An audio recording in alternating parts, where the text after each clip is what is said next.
Good evening, everyone, and welcome to another episode of Couples Talk. So, as you see, I'm here with my lovely husband, and we're going to discuss a very, should I say, serious topic. It's one that sometimes we take for granted. We're going to be discussing how to deal with emotional abuse. How to deal with emotional abuse. Now, many persons, they know of physical abuse. They know of the beating and the lashing and the shoving and the pushing. But not many persons take it seriously that there's such thing called emotional abuse. Now, I want to go into some definition, well, a shortened version of the definition for you to understand what we're going to deal with today. And the reason why I'm going this way is because I want to get to the heart of the matter. I want you to understand that there are various forms of abuse. There's also financial abuse. So it's not just one type of abuse. You can be in a relationship and be abused and not even realize that you're being abused.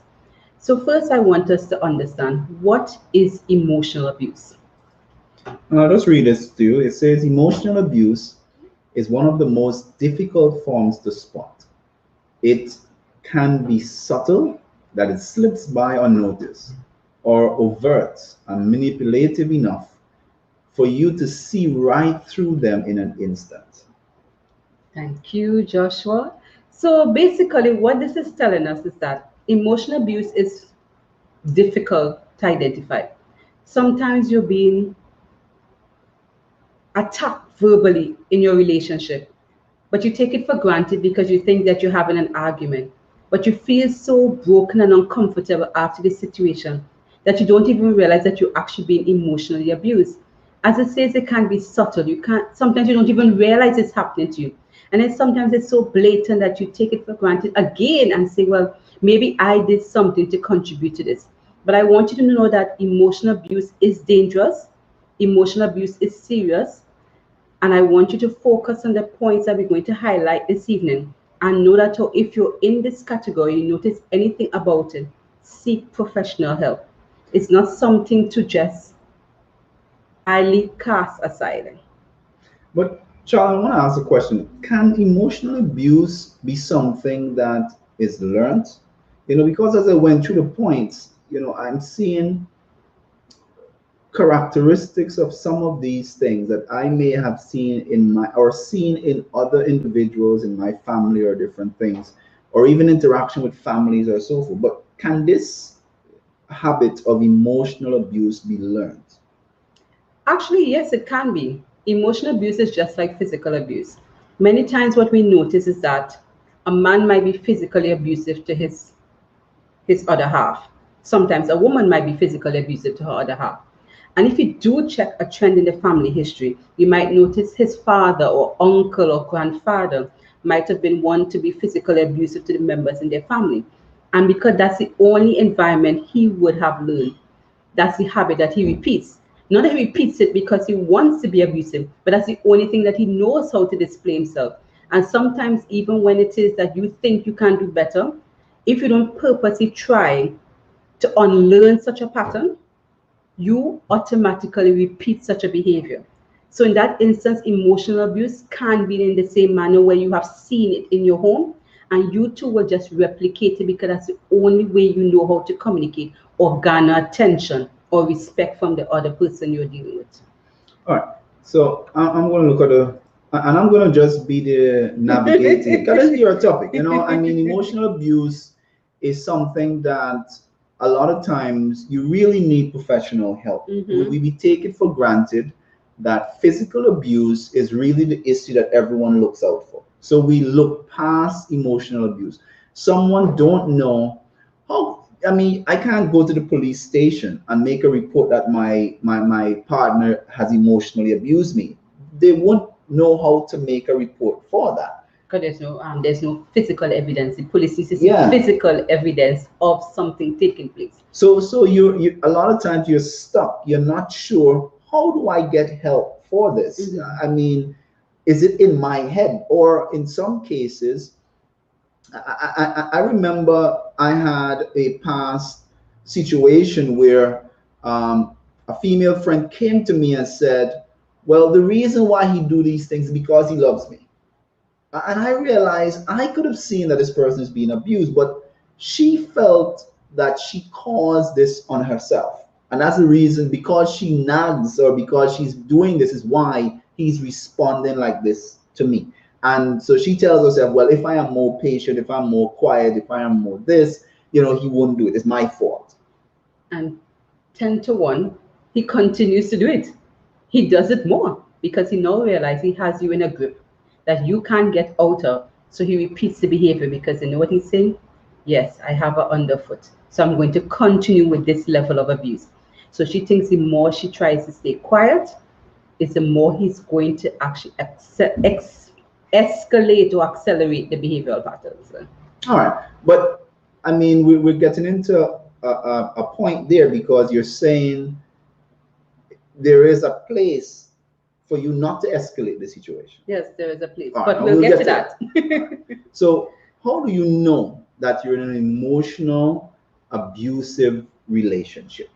How do you know? So what are the things that you should be looking for? And I think, Sean, you shared a few. So, it says the abuser has unrealistic expectations, and you had some examples.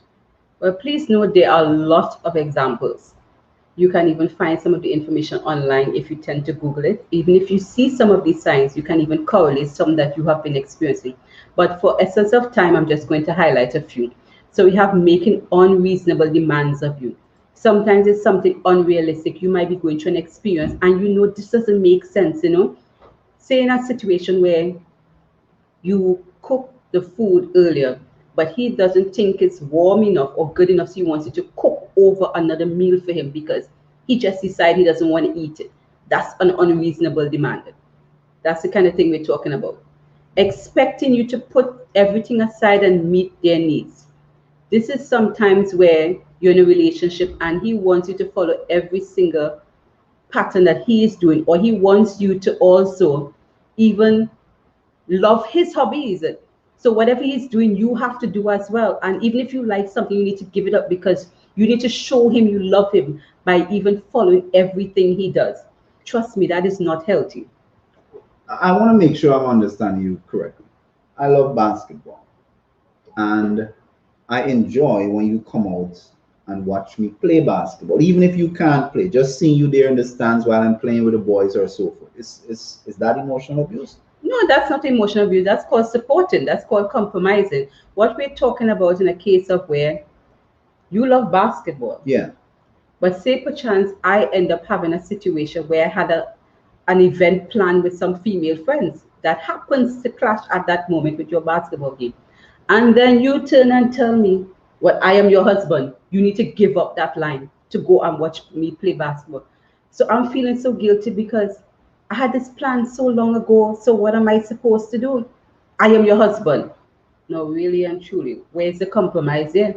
I get you. So we're saying it's not that we can't expect to support each other, but it can't be that I am controlling the fact that this is the only, if this is what I'm doing, you have to do this. Yes. That's what we're talking about. That's what we're talking about. Then we have demand you to spend all of your time together. I think I highlight that in one of the previous points where you can't do anything without him or her. I've seen situations where everywhere the man goes, the woman goes. Now, I'm not talking about bonding experience. I mean that she literally cannot work. So she has to go everywhere with him. And she said, well, he loves me. And I'm thinking, that seems a little odd, but she thinks it's love. At the point of time I was young, I figured, well, maybe he loves her, he just wants her around. But he just wants to monitor her movements and make sure she's everywhere with him. That's not love, that's control. So you're saying it should be a healthy balance. Should be a healthy balance. Let's assume that I want to go and play basketball with the boys. I love playing basketball. I want to play pool. But you have a girls' night out. You're saying it still could be healthy that we could have individual social things that we are interested in. Yeah. That not, it don't always have to be that we're doing it together. We always have to be. So you could make compromises. If it is a case where one of the events can be shifted and it would affect the social status or engagement, then maybe you could do that. But if it's a case that it was already planned, I think you could compromise. You could say, well, we know we always engage with each other all the time, But this is one time we can at least do something with our friends. It's good to build a healthy social environment with other persons. So I know we have a lot of points. So I'm going to jump ahead a little bit. So this is another sub. It says accusing you of being too sensitive or too emotional or crazy. Now, I must admit, this is one that men will grab at, because if we want to control a situation, the quickest thing is, you're being too emotional. I mean, why you're exaggerating like this? It's just a friend. It's somebody, it's my colleague at work, but you're sensing something is wrong here. And so I started to put it on you, like, you're being crazy, you're being emotional. Because that's a way to deflect you knowing that something, you know to yourself something is odd in it. You sense to that something is odd in it. You might fully understand that something is odd, but you don't want to deal with the situation. So here, what if I make her feel bad about her emotions? Then we could just avoid this conversation. Now, it depends on the situation. Some women will get more aggressive and more anxious and start to get more volatile in terms of their behavioral pattern. Some women will go in a corner and cry and wonder, I wonder if I'm overly thinking this particular situation.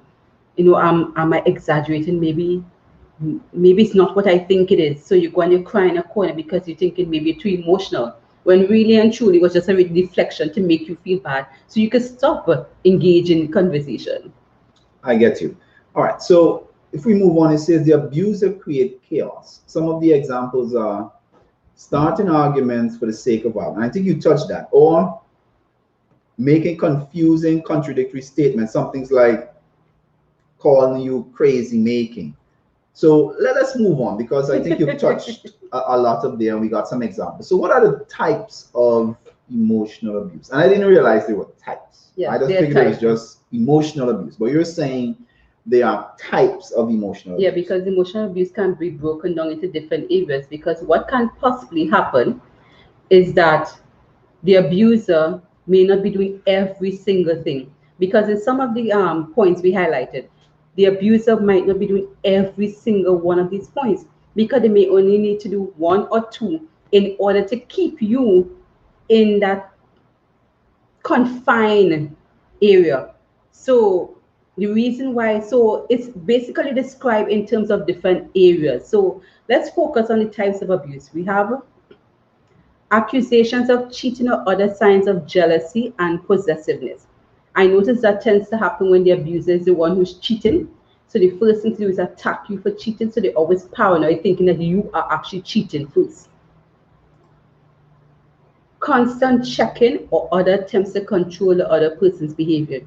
Sometimes he or she's calling you every minute at work, or they always checking your phone, always asking what you're doing. And you're thinking, well, they love me. No, they need to monitor your behavior to make sure that you're not doing anything out of the way. That time you're not doing anything out of the way, but you just figure out, just be in my corner, be good, because I don't want to upset them. They just need to make sure they control you so they could do what they need to do. As you say that, and I look back at my past, I found myself, when I've been checking my girlfriend's phone, a lot of time is an insecurity that I have, and less about the person, even though I didn't see any signs to assume this person might be cheating. But I know I had other friends, and I'm thinking, if I'm doing it, it's possible that person is doing it. But I'm so insecure that I just can't fathom that this person could cheat on me, even though I'm doing it. So I want to control that. I want to see what is happening and create an issue even before I get a sense of it, because I want to control the situation. Yeah, that's actually a perfect example of what the controlling and the constant checking is. And we sometimes misinterpret as love, but we need to understand that's actually a way of controlling you. That's emotional abuse, because you're not getting lashed, and the person may not be always screaming at you. So you think everything is fine, but that is a form of emotional abuse. We have constantly arguing or opposing. Everything is an issue. Every living thing is an issue. Trust me, that's not healthy. Criticism, or you're too fat, or you're too skinny, or I don't like the way you wear hair. Why is you having so much makeup? Why is you always wearing weave? Why is your hair natural? Why is you going on the road? Why is you not getting up and clean? Why is you lying down? Why you Why is throwing you going on the stones like road? that? Well, I said some of these things. So what is that? I don't know about you, but I'm just highlighting different areas of what it is considered criticism. And it's when it's constantly overly, and the person begins to feel breakdown, like something is wrong with them and they can't control their behavior. Now they're father wondering, I can't do anything right. That is emotional abuse. Oh, and we have the big one, gaslighting. This is a new term out there, gaslighting. Just you thinking what's gaslighting? I have no idea. I was just thinking it's light, and I have gas, and I light something. But what is gaslighting? Gaslighting actually refers to, and it's more associated with infidelity, interestingly. It's most of the time it's when you're in a relationship with someone and they want to downplay the fact that they're actually cheating. So they make you feel insecure about everything that you're doing. So you raise an issue, they downplay it. They make you feel bad about it. They make you feel paranoid because you always raising this issue. Say, for an example, this is one of the most popular examples it says out there. Husband work late, wife calls, he doesn't answer. When he reaches home, she said, and because it has happened before, she's a little nervous. She said, I called you and you didn't answer the phone. What happened? I'm in work, I'm working. So you think I'm going to answer my phone all the time? So you're a little nervous and he's saying, okay. He screams at you. You feel bad because he's working, but he wasn't working. He was actually cheating. Now you started wondering if you're paranoid. You started wondering if things are really wrong with you because you keep questioning and arguing. So what you do, eventually stop asking because you're too afraid to be cursed at or scream at or yell at or buffer because you don't want to upset the man because he's working. That is a form of gaslighting. No, and I think a lot of times what I could recall doing is saying, "Hey, I need to work hard to provide." So it's almost making you feel guilty that this person is saying, I'm doing this thing for a good reason and you're judging me. And you're almost flipping the script on the person where Yeah, so they're you can, almost thinking that they're at fault. And how could you dare accuse the person when the person is going out to do all these things to support? yeah, so that's basically what it is you're referring to there. Then we have the impact of emotional abuse. Now, note, emotional abuse has an impact on you, the individual. So, when emotional abuse is severe and ongoing, a victim may lose their entire sense of self. They're confused, they're lost, they're broken, they don't think they're valuable. They start to wonder about life. They question every single detail of their life, and it becomes so terrible that they become paranoid about every single thing. They question their looks, they question their behavior, they question their interaction, they question their friends, they question their family, because at this point in time, they don't know what to do and how to respond and how to act. They're basically walking on eggshells. That's typically what happens to that particular person when they're going through emotional abuse. Eventually, victims will pull back from friendships and isolate themselves, convinced that no one likes them. Because when you're hearing all this negativity in your relationship, you begin to believe that everyone around you think the same way, perceive you the same way, and because you don't want to be bashed by them as well, you stay away from everyone. Nowadays, start to think something is wrong with you when really and truly it's just self-preservation because you're afraid of more abuse. But you don't realize that no one is seeing what you're talking about. And they don't realize what's going on with you. They just think you became hostile and introverted, as they want to use those particular terms out of context, and that you're pulling away when really and truly you're hurting and afraid and you don't know who to reach out to. Please note if you're experiencing these symptoms and signs and you're having this impact on your life, reach out to someone for help. Don't stay in a corner and avoid it. You are being emotionally abused. Reach out for help, contact a family friend, even call a professional counsel. There's a lot around here. So if you look online, you can find some, you can contact with some person. You can even reach out to me as well. And you can go through different steps in terms of healing process, but you need to focus on healing you. Feeling uncomfortable in a relationship is not healthy, and you don't have to stay in that particular situation. It's interesting that you say that, because studies have shown that the effects of emotional abuse in some cases is just as bad as physical abuse. Yeah. While they may not see the external wounds, persons are hurting on the inside. And it leads to even physical representation. These persons may then look at getting depressed, start losing weight, gaining weight, and so Yeah, forth. developing all stomach ulcers and stuff in some years. Yeah, it's really, really bad. I remember as a child, which is something we have been taught, which is really, really terrible. Sticks and stones will break my bones, but words will never harm me. And you're broken inside and you're crying and you're thinking, well, I'm crying because I'm supposed to cry, but you don't understand words have power as well. So even though the person did not hit you with a stone, they hit you with words.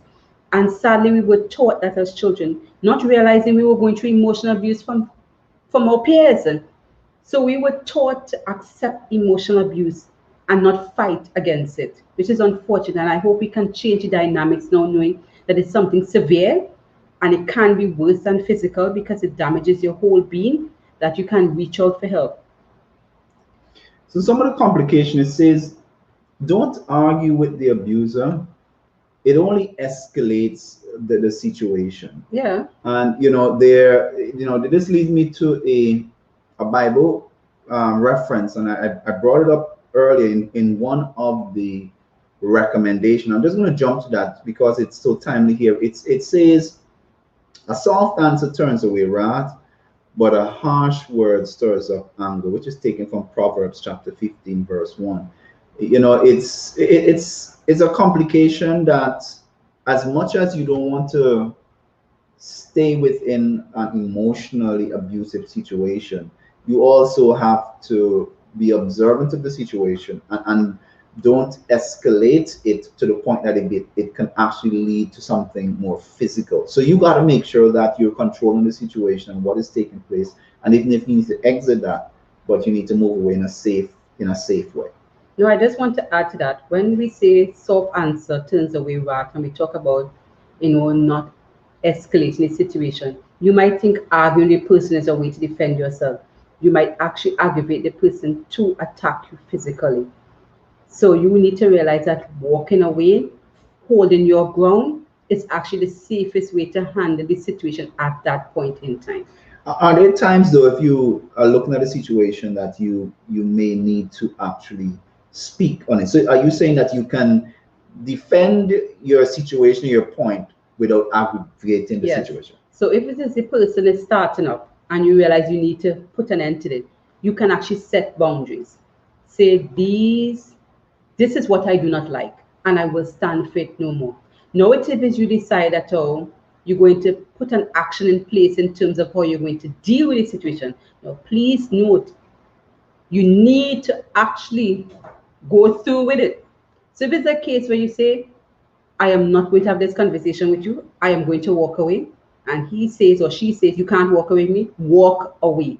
You need to actually hold fast to whatever decision you decide to make in order to deal with it. Because when you don't do that, they realize that you're bluffing, and then, of course, the situation escalates. All right. So we're going to look at just two more of these complications, and before we deal with the tips as we look to wrap up. Don't justify or make excuses for the abuser. Now, you might think, well, no, he didn't mean to do it. No, an abuser is an abuser. Recognize the person for who they are, accept it for what it is, and find a way to deal with your situation. Try to find a way to get out of the emotional abuse. If the person now can get counseling and they can find a way to change, that's up to them. But you don't stay there hoping you can change them. You cannot fix an abuser. You cannot fix anyone but yourself. All right, so we're looking to close off, and we're going to finish with the tips of dealing with emotional abuse. And again, there are probably a lot others, but these are some recommendations. We are not doctors, and we're not trying to tell you, if you follow these steps, you're going to deal with all emotional abusive situation. We're just trying to shed some light on a situation that we've all been impacted by. We see it every day, and we probably experience it with our family, friends, and our relationships. And we want to just give you some pointers to maybe just enlighten you to know that you are valuable enough, you're strong enough, God love you, and you shouldn't necessarily think you have to stay within such a situation. Make yourself a priority. Focus on your mental and physical health. Well, you guys all know I'm a psychologist by profession, so I will always speak about preserving mental health. Now, if you're in an emotional abusive situation, you need to focus on how you can do better. Focus on your mental health and, of course, your physical health, because as we mentioned, you can develop insomnia, you can develop ulcers, eating disorders that would affect your body as well. But once you notice some of these signs, don't feel that you need to protect the abuser. Find ways to reach out and get help. Protect yourself. You are a priority. And as I mentioned before, establish boundaries and stick to them.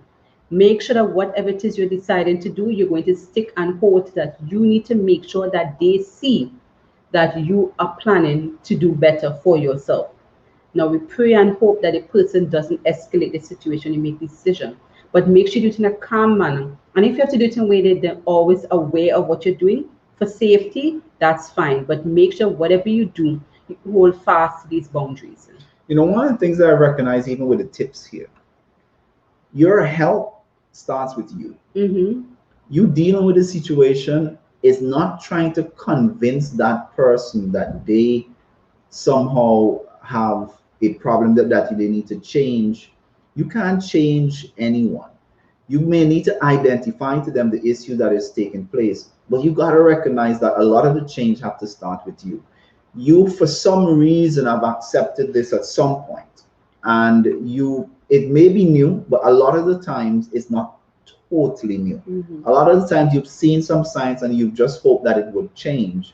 So you got to now take accountability to some point to say, hey, I cannot continue in this, and I now need to start looking at, valuing myself and looking how do I now remove myself from this, or letting this person know that I'm not going to condone this. Stop blaming yourself. And this is a good one.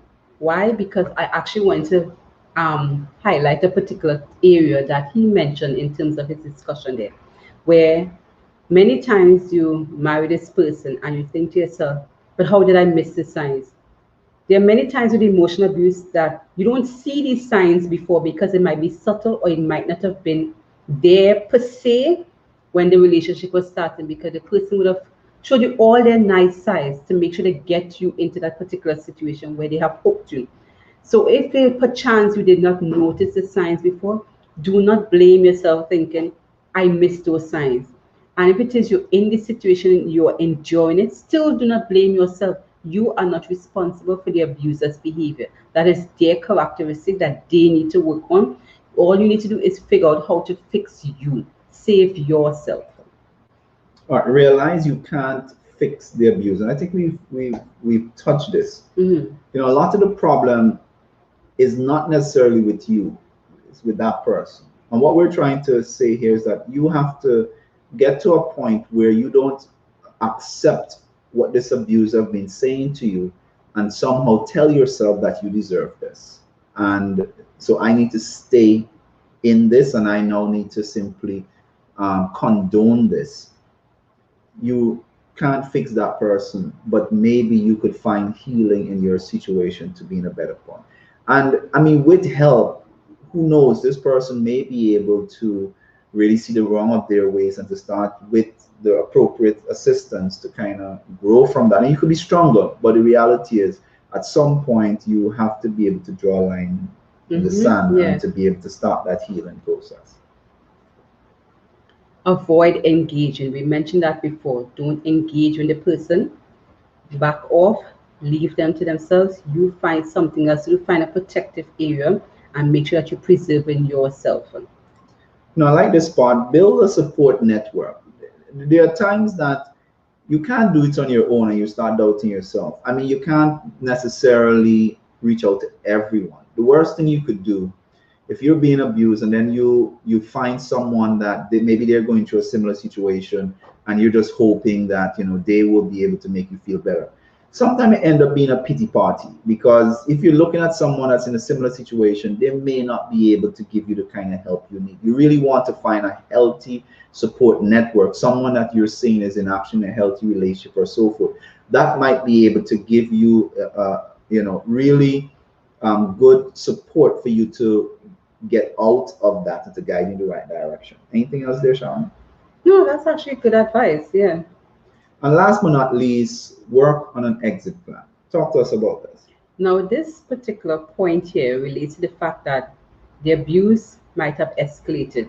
It might have been so bad that you can't figure out how to survive. You can't see a way in terms of the person will stop their behavior. So, for self preservation, get out. Now, you might say, I don't want to divorce my spouse. I'm not telling you to divorce, I'm telling you to get out of this situation. Preserve yourself. This is making sure that you have a plan in terms of getting out of this toxic situation so you can find healing for yourself. Let the person work on them, but you need to work on you. Self preservation is important. Note that emotional abuse can take a toll on you. Some persons have developed suicidal tendencies from this. So know that it's something to take seriously and it's something to get help for. You cannot solve the problem yourself, but there are professionals out here who can assist you. Now, for those who are watching, and if it is you're going through this, you can even message us on Vivid Resolutions Facebook page, inbox us, so that way you don't want anyone to see the message, and you can reach out to us and let us know if it is that you need help, and we could find the appropriate help for you. All right, so thank you for listening. And if you haven't already subscribed to our channel, please remember to like this video, subscribe, and click that notification bell. So when we post more video like this, that you will be notified. This is a very serious topic. It's something that has really touched our hearts, and we hope that you've gained something from this, that you will be able to, if it's not you that's being abused, but maybe you could help someone else that is in the situation, that they could find that value within themselves. So thank you for watching. You can share the video with someone else who might need some form of assistance, and enjoy the rest of your evening. All right, we'll see you in the next one. Bye. Bye.